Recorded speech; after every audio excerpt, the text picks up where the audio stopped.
Whakatapu at ke tae haa mai. Whakatulau at ke kakai tupu au Australia. Pea mo i kakai tupu e whanua ko Kempela. Koe haa nāo nana wau mo i haa nāpri. Whakatapu atu ke haa mohe o fō. Ke pilini si kalau ni tupu toa urukalala. Haa maafu mo haa ngata tupu. Haa kotoa o whaafkatapua koe kautaki lotu. Mo tonga kotoa o mea mai ke porokalama. I he aho to o pule lulu koe ni aho ua o siulai. Ua noa ua taha. Ko aulu se ane laftani o whakauha atu me he porokalama. Mi tia whaifio ai University lo au. Me loto Kempela. Koe porokalama ma kehe he aho ni. E whakahoko atuia. Mo i whakaeke eke o palofesa so siwa lafitani. O whikau ake mo i maa i moa. Ako kafa ai tamapilini si kalau ni tupotoa o kalala. Moe mahu inga e ako i haa mohe ofo. E whaiak e palofesa laftani, ha whaka apa makehe ke tamapilini si kalau ni. Mahalo.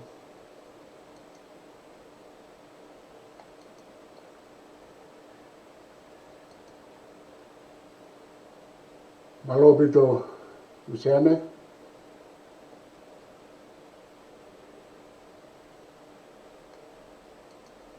Ko kore pe ke u to o whainga maari e koe ni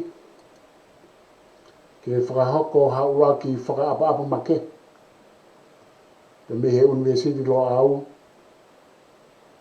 pe po ki maua pe he whoki ki he purelahi Professor Knockford wakau pe mo e poate kawako pe mo e kaupoupo pe mo e tonga kotoa pe ha salute mo whakalang make mai tamasi pilinis kalaoni tupo doa ulkalala ka koe ulo ha maafu mo ngata tupu.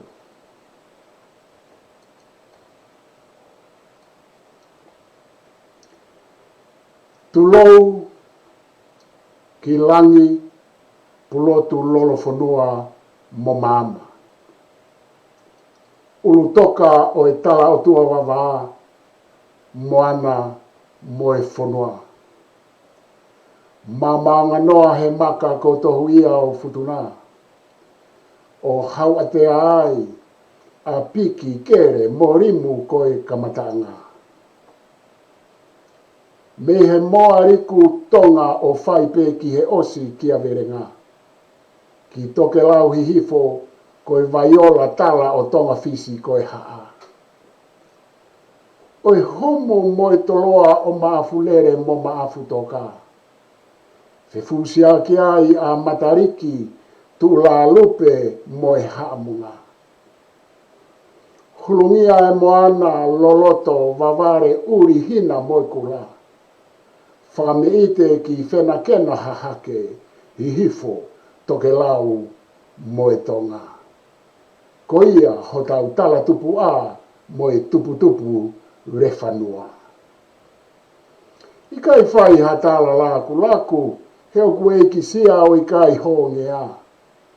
Ka e whakarolou ki he tuku lau mea awa e matoka. Sika kawa atoa mei manoa popua folaha tāpu hia moanga haa. Whanau tama ia tala whare wha mo au eitu koe te fua. Whaloa o la lawa kia mo ngā motua, mo ngā tonga, mo ngā tā. Matua i o awhi i whanua motu mo a hau o mātuku i pangai ai whau. Hau kawha he tā lafu o i karia lompe au mo e hifofua. Whilo maire mo lo o rive i he ahi mo i bunga. Hifo ki whangatapu mohono matapātapu o tumaka. Takawhalu e la a hopo hei lala fuhitahi o e hau whano. Hono tofi a eni o ku tau pātai he mai moa ka whakawha. Koe aho e itu ata lua i loto tatau e toa ko hākai toke lau. Kuonga ata tolu mei kauhala uta hai fine i kauhala lalo. Tufunga i mo puke whanua talo e hawa momo whena peka konua. Kuo fisiki, lupu matala manongi mausa mo alaha kakala. loto ke ni pela o e matakari nana o ala mo nā puri o mo unga uri. Hange ko fofua ako a halo au me i funga matatoa o mananga. O fe unu la langa mo fe unu he University whakafonua Australasia. I kuna ai o e master funga ni ua wawanga muia e funga ni wha ono maa i moa. Mei he awhiona en serika o hange ko e toa i kuna lau lo taha. Kohi he puka e tala ho hoko o e tūkunga manatu taingata. O hiwe hiwa hange ko e manu maa he halatui ko e fuiwa. Tata watu me he vai tafe, peuri kuri fini o e vai puna ki he wawa. Whare alea, whetololo he sia kolomua, mohono otu mātanga. Api tupu a ko powono mori ukawa ko ho tau pāre tua.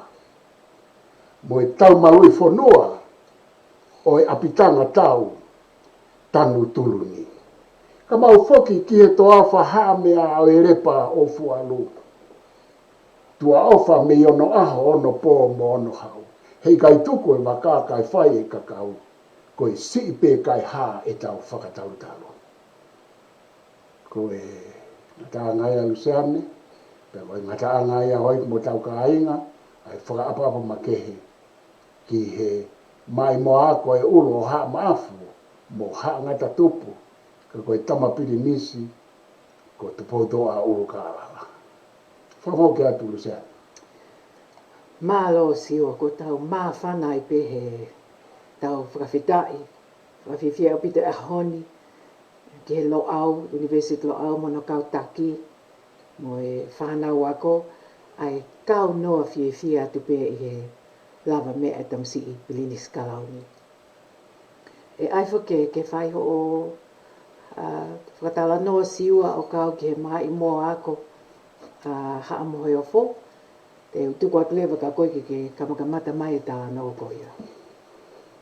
Mahalo pito Luciane, pea mahalo koe whakakaukau le lei taha pe ia, he ku ta whai a e ta whameite mo e whakapapa, ka o kuhange koe tala o e whanua, ke o ai whai hatuhu ki he umata pe malomaloa, ka o ku korebe ke mahu whanga atu e tala o e ngāhia a, pea mo e tuku whanua, na e whai ki pō no, ka e whakahoko ai whiwhia koe ni me University o au, whakofonga i atu e Purelahi, Professor na whatua kau mo e toe ngai kau pua te mo lo au katoa.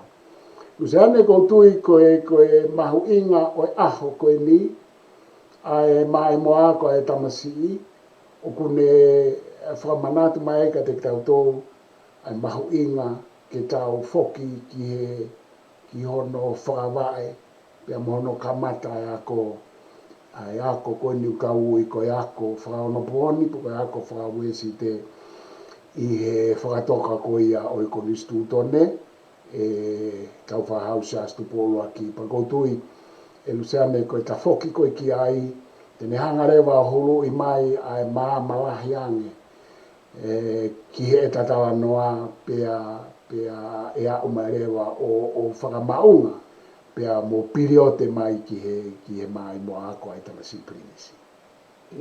Malo. Ko mea ko whie tala noa ki ai, te uto o mea lalahi pe Luciane, ko i ngā ke whamahu i ngā ai tala, pea mo historia, pea mo e mahu i ngā o e ako i he whanua, nea kau ia i he pouturiki, o hono whao o e tonga o ono pōni. Pea, ko mea mahu inga kia te au, hena e tō whakahoko a e whakamau e konistu tōne he tahawaru ono taha, pea hai o la lava i he tahawaru fitu ni ma, kana e osi kamata pea ko i alusea. Kamata ia he kaumisnare, pea haurewa na e ako ai tui kanukupolo e aho ko ia ai ako ko tu ka no polo re motua pe a pe he ki hono whare pe hoko mai koa tau whahau na e ako a tau whahau i he kau misnare pena ne ako koe kamata ia koe a ene teu koe ki hono tataki pe mo hono whao e komistu tone mo hono tataki e whonua na ne ako me kau misnare pe kai ke ngata ai na ne toi ako pe me he kakai muri o au ki he ene haerea a murini te whito ki Asteriani. I he ene whainga ke toi māmaange a hano langi mo ne langi mamao ki he mea koe ako. Tupu ke he ange ngahi uhinga ke he ke whonua.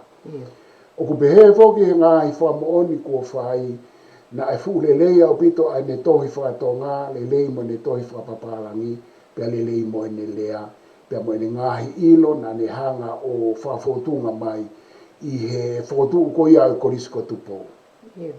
Pia koe fuafua hasino mai ia ai mamahi, pia mo mate aki ai tamasi i ki hako, ai ulak wha, pia ne whakotu o korisko tupo, pia hiriko ia, na e toi tāpolo atu e ne whakotu ai korisko tonga.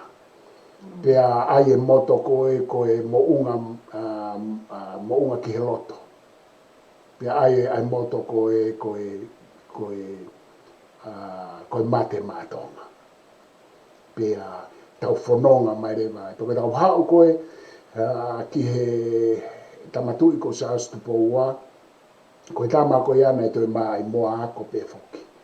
Na ne hoko atu pe ai maa i moa ako pe na ne hoko koe punake. I he tu unga whasi pe a moerea. Pe a koe ai ane ngahi maa i moa. Pe na e hoko ai koristo ngā ko ia na ne hanga o hokosi mai ai fo i tufunga whonua i he koristo ngā tau whahau tupo ua ki ko Charles tupo ua ia. Aia na e whakawa e misa peika pe a mo tau whahau tupo ua ki pe a mo i ka wako a misa peika o e aho ko ia a isa a kaiko misa peika a whaifakau tu e tā i kan moritoni pe a mo tupo ua ki. Pia i he korisko tupo, pia i he ne hao koe ki he koristo ngā. Na e hoko mai a hono whakawae mo hono whawhewhekai a e horisi o au ki hono ato e whare na e whaia e sas tupo ua.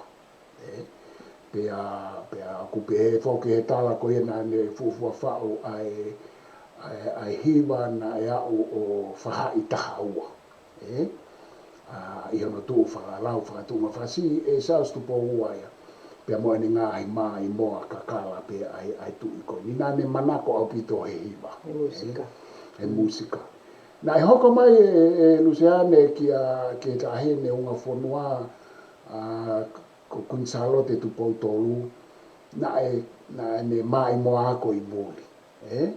I Nusila pia na e teu ia o whamea pango ko anga ia ai hala ko papa mo pure ai universi mo pure ta mai na hala ia sa stupo ua pena e paure wa ke mateu teu e ta hine ke ne hanga to ai fohe pe mo afio he oro wa o e pangai pe ai ko ai one hoko ko tu ai ta hine ku ni i he ta hiwa ta havalu ko kono ta havalu pe Pena ne no forever i he ngā mea kotoa pena ne ako whaata mai mei he tala whawhonua pia pehe ke uesi te pia mo ngahi civilise ke he na ne hanga rewa o whaia ngā ue lahi ko eni i hono whakarerei mo hono tufungai mo hono whakasanisani pia mo whakahoko mea kotoa pehe ki he e tauanga whakawhonua pia koutui koe ngā ue maho inga au pito ia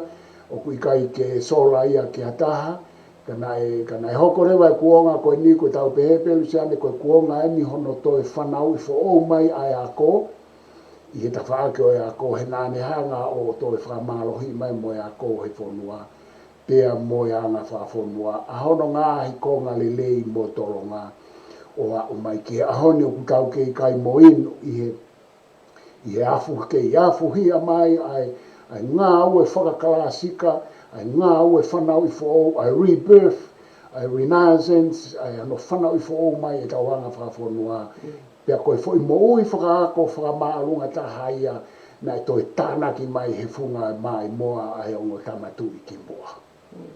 Pea i he tau whanonga mai ko ia au mai ki a tau whahau tu pou wha. Pea nane hangarewa o toi haukafa ai a ko i tonga. Pea koe ku tala noa pe helu se ane ke mahino mai ki a te ki tau tōru mo whakamanatu mai.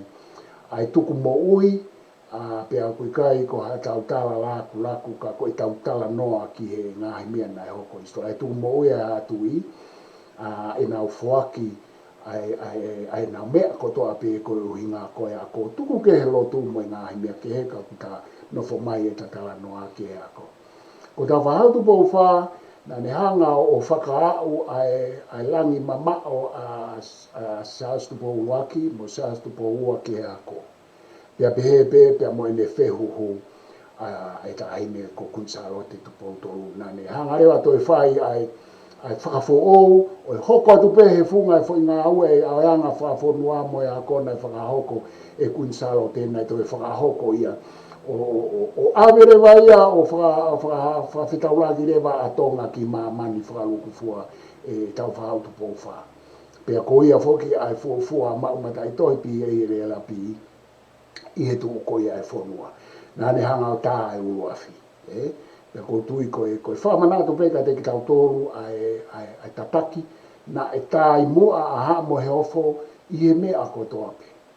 Pea ku neongo kau e ngā he whaariunga taimi, ka nanau hanga whoake nau mo ui he lotu, nanau whoake i he tawhaaki ki moana na e he tawhaaki ki he mea kotoa pe o tamaimata aki ai ako. Na e hangarewa e tau whahau tu pou wha o ne hanga o haukawa. Ai ngahi whakaukau whakaako kotoa pe mei mua au mai ki a kunsarote tu pou tōru. Pea na ne hangarewa toi whakotuu ai apiako. Koe apiako ia hono tolu ko whakotuu e hatu i talu pe me he senturi a tahahima. Na ne whakotuu rewa e apiako koe e tonga high school. Pea mo ene langi mamao ke toi hiki e ako ke a toi tuunga ange o ku toi whaalahi atu ki mamani pea me he whatu whanua ako mo e mai mua ako a siastu po uaki. Ko hono hoko atu pe, ano hai se ini ai ako ki he ene whakalakalaka. Pea ki he anga langi mamao ai hatu ini, o kui kai ke aha taimi e tu uai pe osi ai, pe tu umau ai ako nanau. Teke mau pe ai ako ke mahino o ku mamangia pe ai whanua. Pea oua pe na pe he kue ai hataimi kuo osi sai ai. Na i kai ke pe he ai tui ai hatui o hao mai pe ke ahoni. Na ne hanga re vai whakotua tonga high school pe ne hanga whakahingoa. Ai moto o e ako ko ia ki he rere i taha. Koe tonga monga ki he loto e korisko tupo. Koe mate maatonga ai korisko tonga. Pea koe rere i taha ai. Pa kou tui kone kakato ia ai ngahi mo ui whakamolare ai tonga. O ku mo ui a ke he tonga kono loto pe ai mo unga. Ko mate maatonga, ko ne hanga ia whakahoko me au ku hono loto. Pea koe rei taha, ko ne tānaki ai tonga mo unga ki he loto mo mate maatonga o whakahoko ia ke tu uloa. Koe rei taha o ku tu uloa koe whakaukau e pes and permanence. Aia kone kakato, ia kone osia, kone tāpuni ia ai ngahi tau mua lalahe o iako, i ne whikawaku mo ui whakamolare ai whainga o e tangata api koe tonga kotoa pe. Na ne hanga o whakaawa ngahi matapāwahi ke hako, pe kai ngata aina ne hanga rewa o whakaata ai kakai o i whonua ke nā uo o ako. Nei kai ke whangata pe ako matai tohi e te ia, ka nā ne hanga o whakaata ke hoko atu. Ai ako ki he ngai haa mo ka ai ngai whonua e tau whahau tu pou wha wa o mai ki he kuonga ko i ni tau ke Afrika. Ka te utuku atu se ane ko ngā naha mea ke tānaki mai mua whehui, ka tato ki hoko mai ki a saas tu pou nima mo tu pou ono pia ta to foki mai ki tamasi fai ki ai tala noa ta mapilinisi ko tupotoa o kalala. O ko maali a pito siua e tala noa ia pe koe. O tau nofo pe o whakaukau i ho tala noa ke whangafu ngā oi koe ni ko whakahoko mai he haatu i. Ko tau sio koe hangi ko tau sio koe iulo pe he. Koe a koe ne whai pe ia he e whanau a ho eiki. Whanau e kakai mau mea. Ne ke a koe ai mea wale ia pe koe commoners i he taimi ko ia e iulo pe. Ka koe haatu i ni o tau tori tō ngā ko nau o mai whainga maali. Me he talu me he ka mia tupo uaki. Whainga maali le le ke tau ako. He? Aia pa ko kei lele mai pe me koe au mai ke haoni. O kei lele mai pe whakamato ato e ako. Mohono tataki mai he haatu i. Ko tau au mai eni ke tupo wono. Malo siwa kai hoko ato tāno. Malo pito Luciane, pe aku bauinga pito ho tānaki mai ko ia ko mooni au pito. Ka e tuku mai moa ke hoko atu pe ku tala noa. Ko e tawa mai ko ke sa si tupo ni ma na e mai moa ako foka e tamasi o au ki Britania. Ko tupo fa ene i Kina e i Australia ni. Hoko atu e ako e tamasi ko ni. Na ne hoko atu ki o au ki Britania. Kata pe mo ngai fonua ke pe Luciane. Iyo. Pea na e langa whakaako whakai ata mai e tau whakau tupo whakai ako. Kai langa whakakau tau mo whakateknolosia mo whakasayanisi. Te whito ke teknolosia mo whakakau tau e tupo nima i e ne kei milinis karau ni ai whonua. Ko tōnga koe kua ukia i e ta whakakau mo ta whakateknolosia e whonua. Na e lere aki i pe na e kauia i he mā i moa a fisifisi moa a e tama kotupo a nima.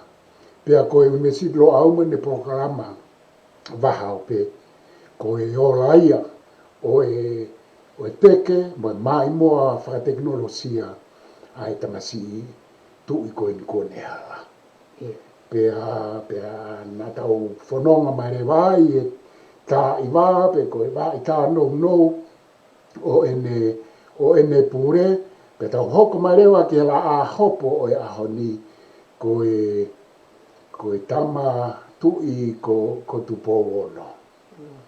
Pe koe tama tui ko ia na aku lawe kia i e whakaapa make mo ki whakalanglangi na aku whakahoko anai Luciane. Ku fungani ua ai master i e tamasi pirinis koe ni o uhinga. Koe master e ua ano whakailonga mataitoi. Pea fungani wha i a Enselika he tahine ko la tufu i peka. Ua e, master e ua. Pea toi fungani ono aki ai na e ki e tamatu e ahoni. Koe toi ua mo ia master au whakahistoria ia historia peo e hatu i mamani. Pea ku whakahistoria ia i tonga. Koe tamai, hange koe whatapu, koe eiki. Mono alo tangata, mono alo fefine. Koe master e ua e ono. Pea kou hanga ui koe fungani ono ia o mea koe master wapanga. Pea utotonu seane ke tau ki tai hatau whaiwa moharaka laka. I kuna, pea moe tā sipinga mahino ki e whonua. Kana e kamata mai ai he tamatui o e ahoni. Pea ko muia e ono alo fefine ko Enselika, pea pehe foki ki e tamapirinisi. Pea ko tui koe ni atupo uono, koe tui ia o kukau i he tui, oku whakatou katea i hema mo matau i he tautala noa ke mea koe ako. Pea oku mahu inga ia, he kui kai koe uhinga ia Luciane, koe mahu inga ko ene tui. ka koe mahu inga ko e me mahu inga hea ko mo mahu inga ki he whonua. Pea oku muia, pea kune hanga o whaha mai e he tamatu e aho ni. Oku i kai koe tu i ko ha mea ke te nofo ai. Pea te whawhiwhia maari e ai. Pea te pehe pe ku o te ostoto atu. Ka nane wheinga ke ako. Ko ne tala mai ki e oi ki no pere o e whonua, mo e hou eike o e whonua, mo e haa kotoa pe, mo e tonga kotoa pe, ta tau pe koe hae tūkunga o kuke iai. O kuke i mahu inga. Keke, pe au, pe tau, wheinga ki tau wako, ke tokoni mai, ki he whaifatongia o tau whai. O koe kaito e whema o whoka tu i alu se ane ki alu o wako pe he. He kune o si mao e ia ai ngahi nau nau. Pea ku te pe ki nau tōru ia ke whatongia taki. Pea ngā maheni o kua ko i pe ngahi re soni ki he taki. O ange ki he atui. Ka wange ko whamatala na e hatu i Britania. Ko nau me osi he ako ai hatu i Britania. O e tō tangata mai. Pea mai ngahi alo o Elizabeth II. O ku ka inga pea whaitata wai mo ki tau toa. Pea kou whielawe ki ai e Luciane, tuku ke ange ai hatu i mahino, wau mai kia tupo wono. Ka koe tau toi wakai ki e tāhine ko prinsesi ki tau tolu Charlotte Mafile pila re tuita. O kune taki i e ngahi, koristu tuku, o kune hoko e pataloni o e tupo high school tertiary, mo e whakakatoa e ngahi mea whikau aki moe ako. Koe tau wakai heolo ki he tau kau Pirinisi o kunau Palestini mo Pataloni. Ie ngahi koristu tuku ai mahu inga kia te kinau tolo e ako. Koe tau wakai ki he ni iho e whare alo ka pau te tau lau mea whakawhitu i pere hake kone hala. Pea moe tu i ko tupou wha ahona ngahi alo moe ngahi makapuna. Kua lahi hai e ni kua nau ako, pea nau mai mo ako i ngahi university, ko e nau tāsi pinga mai e mahu inga o ako. Pea kui kai whalaua a ki nau tōu ko ia i e whare alo, o kui kai ke nau kei nofo pe i e tu unga o e hou eiki, mo e tu unga e whare alo, mo e tu unga o e eiki, ka kua nau kau atu he pue o e tānaki mai, mono pātolo aki mo tanu maki ai māma whakaako ki e whonua. Pea ko tui e Luciane te uwhafoki atu ai, ko ngā katatoko i hoko atu, ka koe angaia e ku hulu mai e mahu inga e ako, ke ta hau ai, ke ta hau mai, ke mai moa ako, ai tama Pirinisi ko tupu toa Urukahala. Iyo. Maali apito siu e tau wakai koe ki mamani. Tau wakai koe ki Pilitania. Nau mantu i ko siu he fo i tala noa pe ko e documentary o ke he kāinga koe ni mo e whale alo koe ni e koe ni Pilitania pia mo e koe nau lava he a ko ngai mea koe ia. Pako nau toi sio ki ai siua. Mea o sio ki tonga. Pe au fia vale ai pe au i sio. Ki whonoa tau tolu. Kai ave a ko ia. He, ave a ko ia o whotu mai o lunga he. He. O hangi koe ko pēsi. Ko tau siu, tau no apio siu he a ko pe tau siu ki mua. Ka koe si koe a koe ke tau siu pe tau ki tonga. Siu ke tau tu i mo e whale alo pe tau fia vale ai pe tau tolu ia. He koe mau mata i tohi ia o kai peke tuku ia. He. Koe ko siu koe pau pe au fia koe he talanoa koe ke talanoa e poate ke whai koe polo kalama koe ni. Pe au fia vale pe au e siua. Neongo koe ha, ka ke lava ke tau ki i whai pe tau ki polo kalama pe koe tau mate fia. He lava noa ta Pirinisi koe ni o maoi mata i tohi ua. Ma aho no wa he. Me i o whaingata aho no mau. Pe ange ko lau ko fungani ono e. Mata i tohi ia he tu i mo nongo alo. Pai kai peke tu koe si o ko se atau e tau no peno tali pe ko ha e hoko pe tau fia ai pe. Pe ke tau mana tu I siua ko ia ko ia o nau o fola mai tu I pe me mai ne honong alo mahu inga. Mahu inga ke tau wako, mahu inga ke ako e tau whanau. Ko tau tolu koe ni tau nofo I mulini, mahu inga ke tau ki whakaukau ke tuka te tau whanau whinga ke nau. Ke nau ki nofo e ako. O whainga ta ai nofo e whanau he ako, nai whai ho mo whakatotolo koe pe koe hae. Pe koe hae toko lahi e whanau tonga o nga wako I mulini, he? Pana sisi au pito, o alko au ke university. Sisi au pito ka tau nofo he ni. Lahe ai nofo pelu sa ne ia I high school mo korisi. Iyo, ka tau nofo he ni siwa he. He? University mo e. Hako whakaha mo e, hako whakaha, hako whakatekinikali. Nau takatakai pe tau tolko tau pēa tu pēo mao he. Ia pa koe tau nofo I murini e lusane koe tau noa whakatala noa maari e ia. O kuia e ngāi polo kalama tokoni ke tokoni ki tau tolu ki tau wako. Iyo. O kai ke pehei koe tau o atu pia whaingataa. Pea whaingata. O kuia e ngāi stepu, pia kuia e moe ngāhi tokoni whakaipaanga ke tokoni I ai a ko I e whonuani o tau monu ia. Ka kou manatu se ane ki he tu I koe ni, ki he tamatu I koe ni aene o fisiki mai I hono alo koe ni ko tupo to.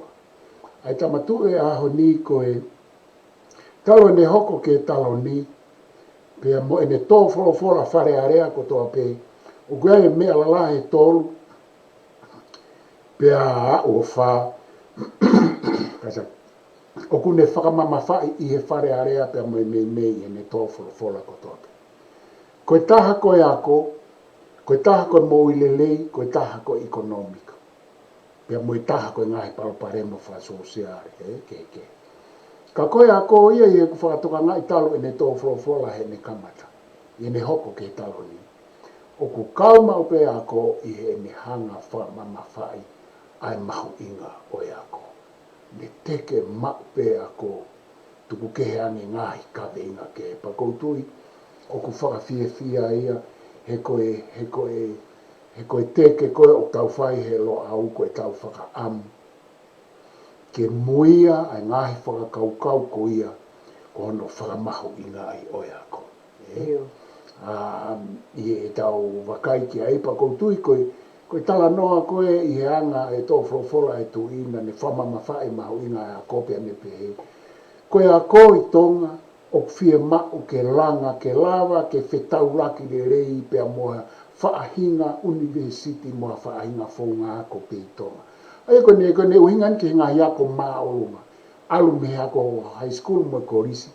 Pane tala noa ke alu koe ki olunga ke lava o whetau laki ai ako I tonga mo e ako I muri. Oa e lere ako I tonga ia o tō kehe ia o whaingata aia ke whetau laki mo e ako whamamani lahi. Ai ako mea maho inga ia pe ako kauma ia ke ngā ue konu tau teke lo au ai whakakaukau pehe. Ke whakawhetau laki ai ako whakamaman lahi, pe koe hae ngai civilise. Pea moe ako koe o tau hanga teke mai I he mahino e ako, pea me he tuu koe ia atonga. Iyo, e koe ko sio pe koe sio, koe ulawa ke mea koe ni koe, o ke ngahi uhinga la lahi ena e whenga e hatu I ke whenga I tau tōru, tonga ke tau wako, Koe nau mahalo koe mea koe ke kamata ke awa ato tonga ki muli. Ke tau lava o ato lava whitu utaki mo I kakai o muli. Whitu utaki whakalea, whitu utaki whakatamai. Aia koe whenga, ia koe ke tau lava o interact pe koe contact mo I kakai o muli. Aia koe uhinga lahi e taha te tau nofo peitonga. O nofo peitonga. Pea neongo ia, even ka pā utau nofo peitonga o kei whia mau pēa ko. Ke tau lava whae ngā awe mo whakalakalaka e whanua. He ka pāna ke tau wako sio mahal te tau saipe tau tōru ia. Kai ke aha fu whakalakalaka I he modern time koe ni. He koe mea kouku o ku whamanatu mai koe e tamatu I pia pehe ki mai moa ako koe ni e tamasipili skalau ni. oku i kai ke whakalaulau tau. Pea oku i kai ke whemoekina e whatongi ai. Pea pehe ai ke tuku. Koe tamasi Pilisi koe ni, atu pouto au kalala, koe ai me ngahi whatongia ki e whonua whakai Pilisi. Koe ai me whatongia ki e whamiri. Pea ku pehe a ngahi tamai lahi mo ngahi whae. Ka koe tā si pinga ia ka ki tau tolu ai ngahi tamai mo ngahi whae ko ia. A eni oku asimai e tamasi. Meongo mo ua mo mata umu ngahi whatongia. Ka oku whai pe ai wheinga. Ke whai ai ako, ko uhinga ki e whamiri, ko ngā ki e whonua, ko ngā ki e siasi, pea mo e kolo, mo e hāfua. He koe civilise e aho ni, kua pau ke tau tuku taimi, i kai whakalaulau tau, ke whai ha tau wako, i ha whaahinga whounga pe o e ako, ke tau alu whataha, pea mo mamani, moi li riu wawe, moi li riu fihi, he ka pawe i kai lusane, koe ka weha mea ko whatongai o whamamafa ki ai e tamatu i a tupo wona.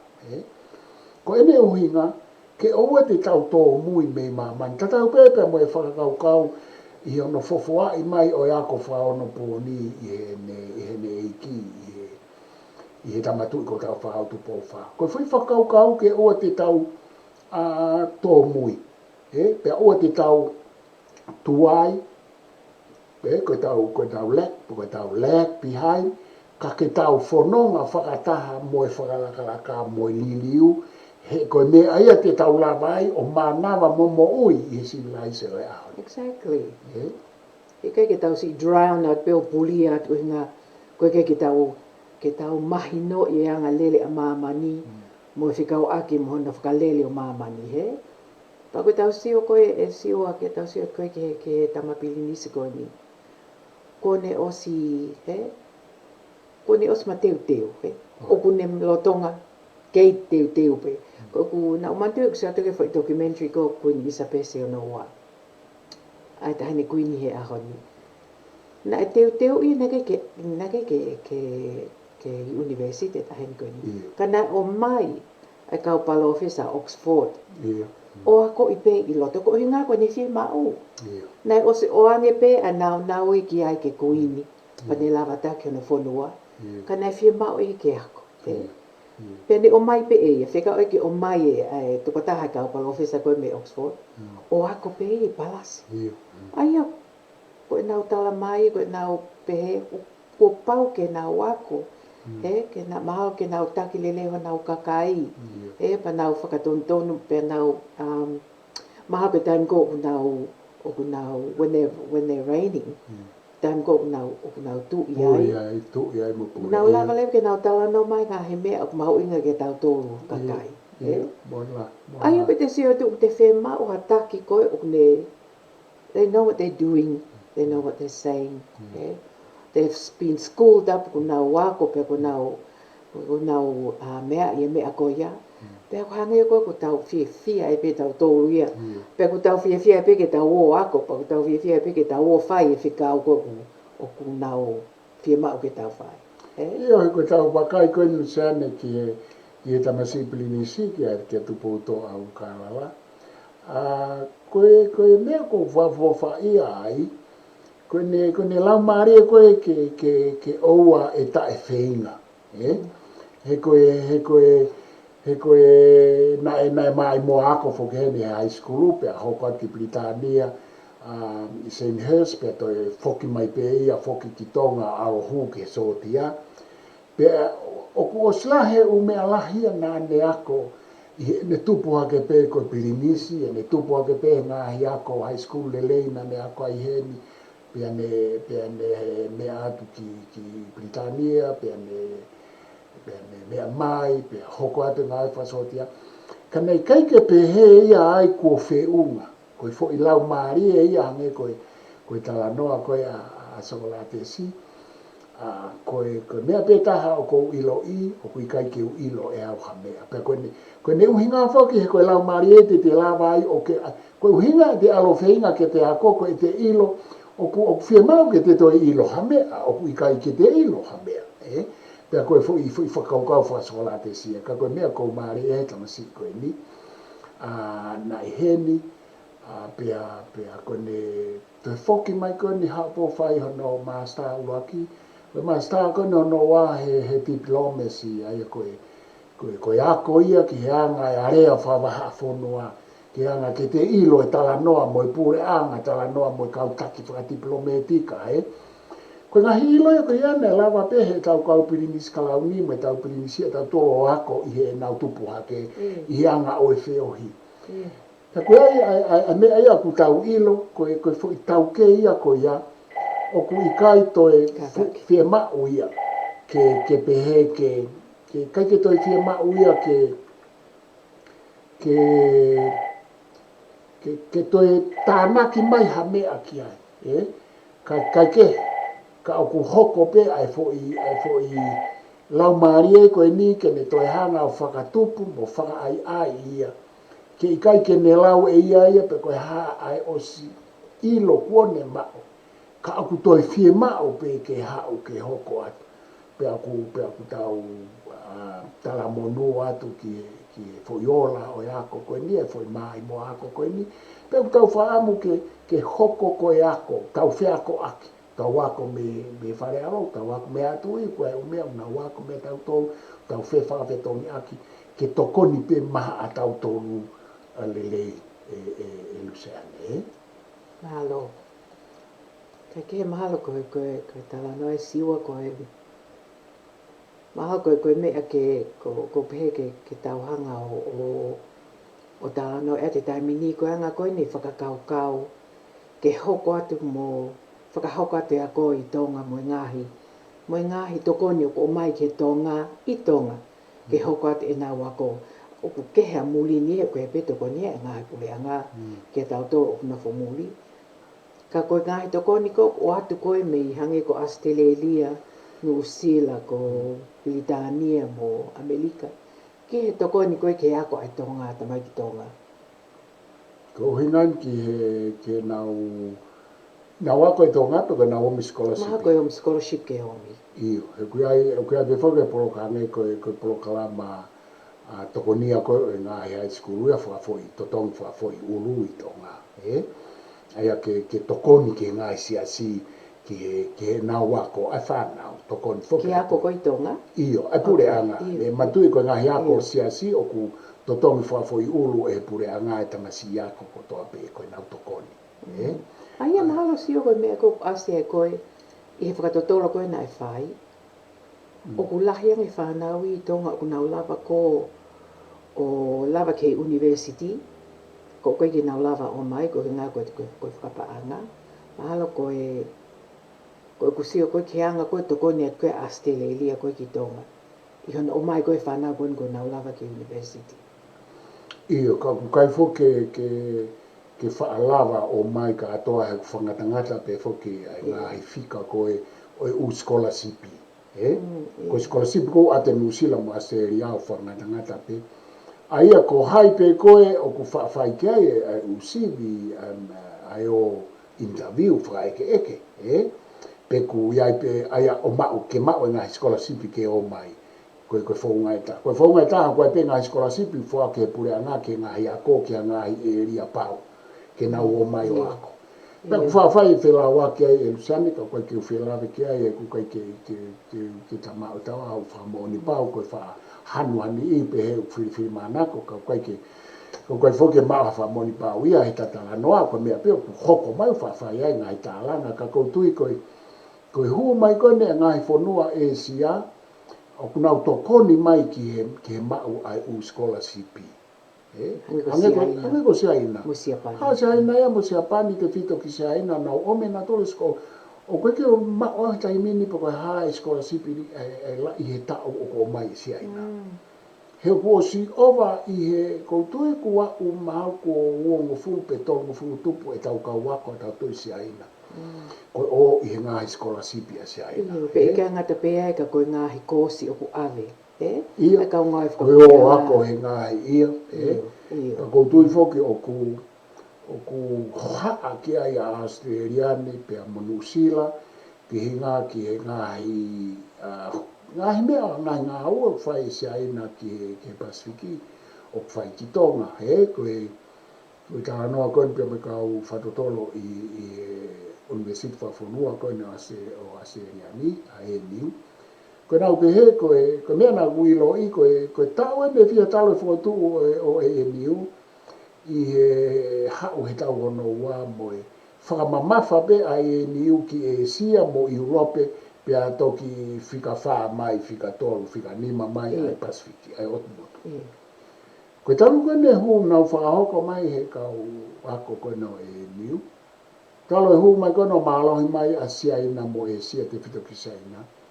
O ku ngā uno a e niu ke teke hake ai Pasifiki mo e Otumotu ke aluhake ke mei on pa pe mo whetuotua i mai pe mo e whamamafa kou whai ki e sia.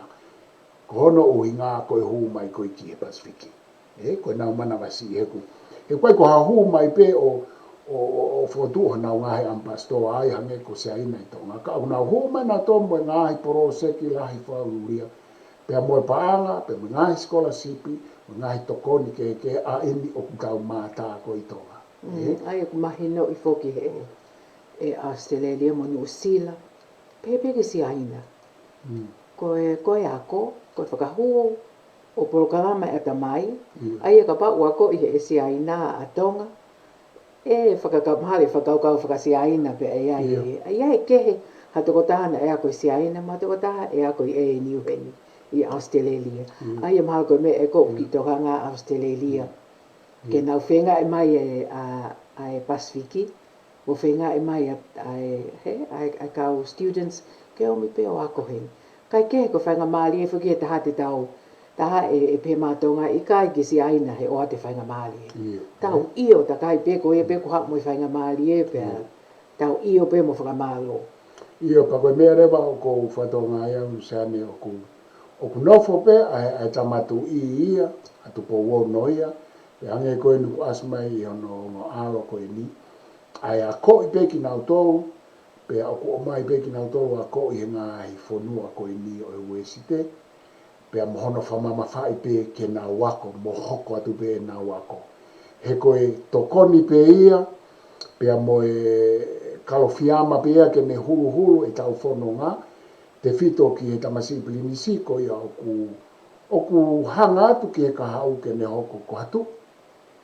Koe teuteu mahu i ngā tāhaia i he ngāhi teuteu kotoa pe a eni na e tofa mai e ne kui e tau whahau tupo wha o hao mai ki a tupo wono o hao mai eni ki he tamasi pilinisi a hono pātolo aki mo hono whakaloto la hii ai lau maari e oe ako ke hange pe koe usane koe kia tai mia ke ngata. O tau kai tau ilo i pe ngata hene tamasi pilinisi pe toi hoko atu ia pe koe hae o pepe pe moe tahine Princess Queen ko la tu fui pe ka he ka koe tau tāno fo ke ia i ko ki nau tolu ai tau ngahi pilinisi ko ki nau tolu ai ka hau o e taki o e whonua pe tau te whito ke tamasi pilinisi koe mahu inga ia koe ke helo au a ene mai moa ko o ku toi mahu inga nge he koe ne manako he ako pe ko ia e hoko iha aho koe tu i o e whonua. Kange ko tānau ki mua e siua ho tānau koe ki he wholafola e tu i. Kau ke ako. Ai a koe ne wholafola mai ke tau o ako he kaha o he. A koe whanau he koe kaha o e whonua. O ako he. O ako whakaaonga e ako. Pako tau sea tuke ka tau tōri mulini. Ke whenga i ange e tau whanau he. Heku toko lahe tau tōru whoku ma upe whainga maali e ngā au e ia. Whaingo fuang ke arate a ki tamasi i mo ta hei neo maha ngā au e. Heku lahe pa a ngā heni. Ka maali e toi kehe ange e tau whanau. Mo tau community tonga. Mo tau o tokoni ki tonga. Ka pau te tau wako. Pea ko e tau whanau. Hangi koe lau palo whesa taha. Koe ki tuko e a ko ia. Mai vai pe kai, kei vai pe a ko. Toki ta afu pe a ko he ha. O toko toki e puha. Kele. That's it. Koe toki o se a ko. Iyo, koe mea ia pe a koe. Koe a ko ia useane na e tō pou pe ia pe a tanu pou mai pe ia e kamata o e tau konisutone mo e kamata. O tau pureanga ono pōni pe a koe e tau lea whoki useane pe koe ha e tau mata i koloa tupu a. Koe hae tau matai ko loa whatau tālu. Pe koe tāri koe kia e mātua koe lotu. Pe aku nau toi tāri. Koe lotu mo ako. Mea mo wha tala noa pe koe lotu. Ka koe matai ko loa ia koe tala noa mai e tau mātua mai tau whankui. Koe ua koe ia. Koe lotu mo ako. Ka pau koe ki te lava e lotu, ke lele, ai e ako. Ka pau koe ki te lava lele e ako, ai e lotu. Pa ka pau te lava lo ua, ai lo ua. Ai aka kou tui e Luciane koe ta hauia ki ta mai ki he konga whaosi o e ta porokalama, pia mo e ta whaapapa makehe, mo e ta whalangilangi koe ni whataha pe mo tonga kotoa pe. I muri mo tonga ki he mai mo ako ai tama siprini. Supai mea ko manatu e Luciane ko whianga tuku atu koe. Nai e kutala no mo profesa ino ke fotua kau e mautala no pe ko mautala no ke mea ko to pe ava te mautala no ke to a pe tala mai rewa e kai fahina e hua kau mo ilo e to a ko taha ko taha to a ia o a honi ata io ta mai he ko taha ko o ku kai ke fai a ki hataha fo koe toa pete ne ka taki ke osi e mea ko pe koe ha ai malae o ku whai ke ai ai mea ko. Ka pau hei kai ke te toa heku tala mai koe kai whaina. Koe mauia ko pau ke te ka taki, ko pau ke te whaingata ia, ko pau ke te awa ke tuunga, kai ke te lawa kau ko toi pe ke te riaki, ai re so ni koe fulahi mai mea ke lau, koe fulahi mai mea ke whakau, koe fulahi mai mea ke tohi. Pea koe mo ui o ku whenga i ke mau e lelei taha. Pea o ku te whaafoi, pea koe tala noa fuke hawa. Te whaafoi pe ki ta ea, koe o hinga ko haa te foi. Ai ko te foi pe ka ke te toi toa hai malai ako. Ka koe te au koe po koe hape, ai certificate, koe hape matai tohi ko te lava o iko nai. Pea e ave rewa e whakau kau koe toa. Ai a koe mea ia e usane ko whietana ki atu. Ki mua pa ke toki hanga o whaosi e ta porokalama, koe toa e tamasiini ke ne hanga ala vai ai master fungani e ua koe ni i e mala e oi ako. Ka te u whafoke. Ke hange koe mahalo koe taimi koe kau toa he, na nau tu o malu i whanua. Iyo. Koe kau toa ni e taimi ni e kau ako. Ke nau tu o malu i whanua he. Ai ku pau ke iai kau toa. He ke tua pe kau toa e hongo fulu he. Ai ke ki i lahi ate tau kau toa he koe tau ki whanua whia mau ke malu i e siwa he. Pakange ko tānoa ka pau ai e lotu. Pa me ai lotu pe ai ako ka pa e lava loa pe ai loa. Ko mantu e tānoa mai o family. Ko ke lava e ako siwa. Kau tike ke lava e lotu. Ai ko whenga e ni ho lotu. Ke lava, he? Ko inga ke pot tatau. Hangi koe lawa Palofesa Agustina maina. Pot tatau i mea katoa. O e ai ke hango ki imbalance, he? Kai nā ku whakarea whulu sana pe. Ka pau koe ke te lava e lotu, ai e ako. Ka pau koe ke te lava e ako, ai e lotu. Ko au koe ke whu lava e lotu, ai e ako. Ka koe whare. Ko tu ia weu pau ke ai e ke pot tatau siwa. Ko me ko whanau tānoa i lahi e lo au. Ai me a ke pot tatau, ke whaka ofa. Na panga maari. Na panga maari. Koe tau siwa ke tau. He pea tau ofa ke tamapili nisi. Koe me e kui koe pot tatau. Whaka ofa ka kala mo hafua. Pa ko vilo, ko ken pelani e ka inga. Oku mau fie pe mau te ora maha ka pana o lava o si i teka ke u fie. Kai ke sai me ia ko ia. Toko pe ke kalasu na lava i ka. Ka mau mate fie. Mona. Iyo. Pe ko ka mau mo whanau mau ki longo ata ken pela ko mea pe koe aria koe fie ke tō atu. O koe mea ko manatu e aki usane ke vahe to area pe toki tuku at ke te koe. Koe ku wakai koe ni ki hono fusi mai e afo e mai moa ko o kamata mai koe ni hono pōni mai ki muini. ai koe nā kulawe ki ai e tau whaautu pou whaape aku. O kono ola koe i mamani, a tongani i mamani, pe koe kakai tonga a ko i mamani. O ku maa o lunga au pito ai toko lahi o i kau master. Ai kau maa o master, pe mo i kau toke tā. O whakatatau ki o tau toko lahi, o ku tau me wakilu tupu. Per capita, ai ano lau koe ai ratio, o ku tau maa o lunga au pito ki tau tori mamani. Pako tuilu sane koe ola ia ai ngāue mai ai ako i ngāhi siasi mo no tataki mai e ha mo hofo ki ho e ke fonua pe ka fa am pe e hoko ato ai pe a whakalakalaka i pe ai ka mo uia ke ako mo no teke ako pe mo hono whenga ke tatau e tau ako pe mo ngahi ngā ue ko o ku tau hanga whakahoko e fonua kina whea o whata ka teu whafoke atu sana. Mahalo te whakapesi o ke hanga o whakaosi mo ai porokalama koe ni. Ka koe porokalama koe ni o ko whia au pito he lava ke mao whainga maari ke whai atu ai ki tala noa koe ni ke tamasi pilini skalau ni. Ka ko o whalai atu ki o tō kupkelekele. Pea e o at ka sio ke ni whakaose porokalama koe ni. O whalai atu ka te mo tō kotoa o mo mea mai ke porokalama o e aho ni. Mahalo. Mahalo bito Luciane, pea o mo mea mai pe ki he tā koe ni o ku iai ai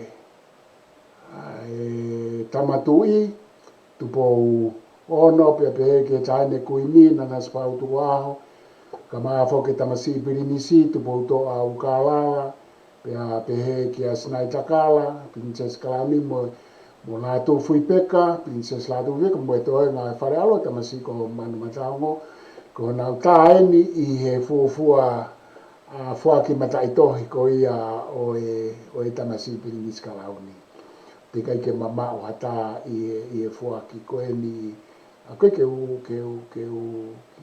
maupau ka e tok malawa pe o whaoka te kahau hala i ata i ka koutui koe fo i ata whaafo whaeni i ANU heni University i e fua ki koe ni ahono fua maa aeni pe na e os maa fo pe mo maa e ua ai koe na ku lawe ki ai o la tu fui pe ka pea mo maa e ua o e tamatu i. Aia koe toko tolu en tap mo ki nau tolu o ku maa wawanga fungani ono ai koe nau tā noa ki ai. I e ta anga Luciane kai tuku mai moa ke utoi lawa tu peki foi konga ko ia Luciane o e whakaapa na ku whai. Whikau aki pea mo e ngo alo koe ni pea mo e tamatu i. Te utoa peki foi konga o whikau aki mo ki nau tolu i e nau fungani wha fungani ono i e mala e ako i e ki whakalaulau pisi koe ni o ku whai aia o ku pehe a ono wharea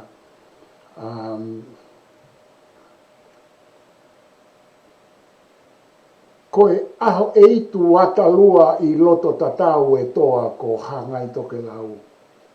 Kuonga ata tolu me i kauhala uta hai fine i kauhala lo. Tufunga i mopuke fonua talo e hau o momo fena peka konua. Kuo fisiki lupu matala manongi mausa mo alaha kakala. Loto ke ni pela o i matakari nana wala mo i nā puri o mo unga uri. Hange koe fofoa ako halo au me i funga matatoa o mananga. O fe unu la langa mo fe unu he university whakafonua Australasia. I kunai o e master fungani ua wawanga, muia ai fungani wha ono maa imoa. Mehe a Fiona en Serika o hange koe toa i kuna lau lotaha. Kohi he puka e tala hoko o e tukunga manatu tainata. O hiwa hange koe manumaa e hala tui ka koe fuiva.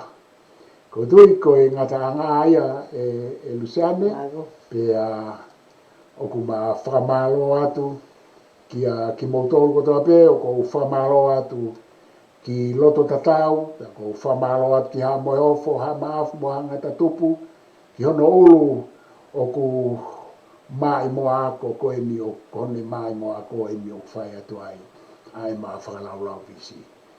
Whawhitai e maa whainga maari e, te matatau atu he malo au pito o whalai atu ki mautolu ko trape.